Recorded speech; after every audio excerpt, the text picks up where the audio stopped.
اللہ اللہ اللہ اللہ اللہ اللہ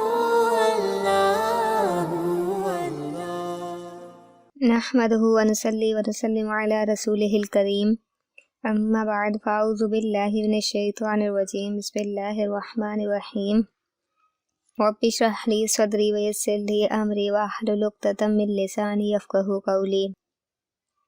سلسلہ احکام القرآن میں آج ہم زکوٰۃ سے متعلق گفتگو کریں گے۔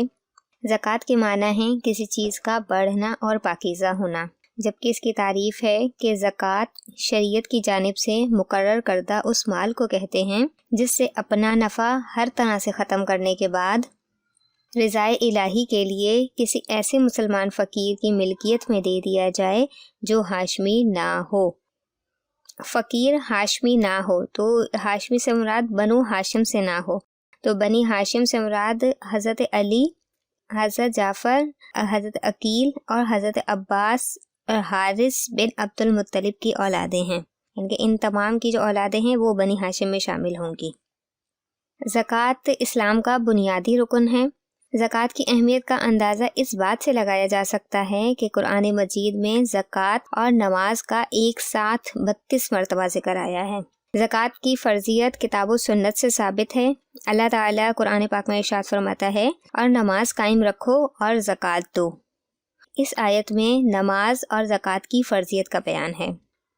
نبی کریم صلی اللہ علیہ وسلم نے جب حضرت سیدنا معاذ رضی اللہ تعالیٰ عنہ کو یمن کی طرف بھیجا تو فرمایا ان کو بتاؤ کہ اللہ عز و جل نے ان کے مالوں میں زکوٰۃ فرض کی ہے، مالداروں سے لے کر فقراء کو دی جائے۔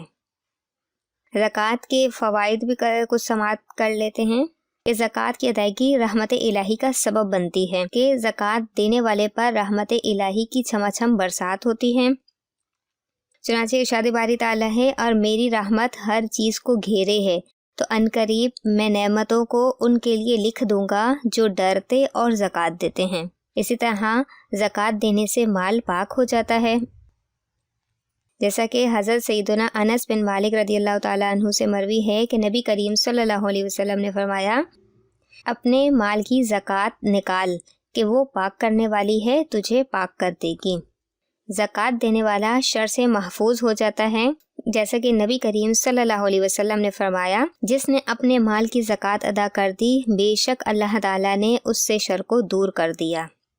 یوں ہی زکوٰۃ نہ دینے کے بھی بہت سے نقصانات ہیں، جن میں سے چند یہ ہیں کہ حضور نبی کریم صلی اللہ علیہ وسلم فرماتے ہیں خشکی اور تری میں جو مال ضائع ہو وہ زکوٰۃ نہ دینے کی وجہ سے تلف ہوتا ہے، یعنی جو شخص زکوٰۃ ادا نہیں کرتا تو اس کا خشکی میں چاہے مال ضائع ہو چاہے تری میں، تو وہ اس کے سبب جو ہے وہ زکوٰۃ کی ادائیگی نہ کرنا ہے۔ نبی کریم صلی اللہ علیہ وسلم نے فرمایا کہ جو قوم زکوٰۃ نہ دے گی اللہ تعالیٰ اسے قحط میں مبتلا فرما دے گا۔ ایک اور مقام پر ارشاد فرمایا کہ دوزخ میں سب سے پہلے 3 شخص جائیں گے، ان میں سے ایک وہ مالدار کہ اپنے مال میں اللہ عز و جل کا حق ادا نہیں کرتا۔ تو ان وعیدات سے جو ہے وہ انسان کو عبرت حاصل کرنی چاہیے کہ جو اپنے مال سے اللہ کا حق ادا نہیں کرتا تو یقیناً وہ عذاب کا مستحق قرار پائے گا۔ زکوٰۃ کی فرضیت پر اگر بات کی جائے تو وہ کس کس پر فرض ہوتی ہے، تو زکوٰۃ دینا ہر اس عاقل، بالغ اور آزاد مسلمان پر فرض ہے جس میں یہ شرائط پائی جائیں۔ نمبر 1، نصاب کا مالک ہو۔ مالک نصاب ہونے سے مراد یہ ہے کہ اس شخص کے پاس 7.5 تولے سونا یا 52.5 تولہ چاندی یا اتنی مالیت کی رقم یا اتنی مالیت کا مال تجارت یا اتنی مالیت کا حاجات اصلیہ یعنی ضروریات زندگی سے زائد سامان ہونا، یعنی جس کسی کے پاس اگر 7.5 تولہ سونا ہوگا یا 52.5 تولہ چاندی ہوگی یا اتنی مالیت کا کوئی رقم ہوگا یا کوئی بزنس کا سامان ہوگا یا پھر کوئی ایکسٹرا سامان ہوگا جو کہ اس کی ضرورت میں نہیں ہوگا، تو وہ شخص کہلائے گا صاحب نصاب۔ پھر نمبر 2 ہے کہ نصاب نامی ہونا ضروری ہے۔ مال نامی کے معنی ہے بڑھنے والا مال، خواہ حقیقتاً بڑھے یا حکماً۔ اس کی 3 صورتیں ہیں، یا تو مال تجارت سے بڑھے گا، یا افزائش نسل کے لیے جانوروں کو جنگل میں چھوڑ دینے سے ہوگا، یا وہ مال پیدائشی طور پر نامی ہوگا جیسے سونا چاندی وغیرہ۔ ٹھیک ہے، یہ 3 کنڈیشن تھی کہ یا تو وہ مال تجارت کے ذریعے سے بڑھے گا، یا پھر افزائش نسل کے لیے جانور کو جنگل میں چھوڑ دینا، یہ جانوروں سے متعلق ہے، اور یا پھر نمبر 3 کہ وہ مال ہی نامی ہو یعنی بڑھنے والا ہو، جیسے سونے چاندی کی قیمتیں بڑھتی رہتی ہیں تو یہ مال نامی کہلاتا ہے۔ تو آج ہم نے مختصراً زکوٰۃ کے بارے میں کچھ معلومات ہم نے جانی۔ زکوٰۃ سے متعلق مزید معلومات ہم انشاءاللہ تعالیٰ اگلی ویڈیو میں جانیں گے۔ تب تک کے لیے مجھے دیجیے اجازت۔ اللہ نگہبان۔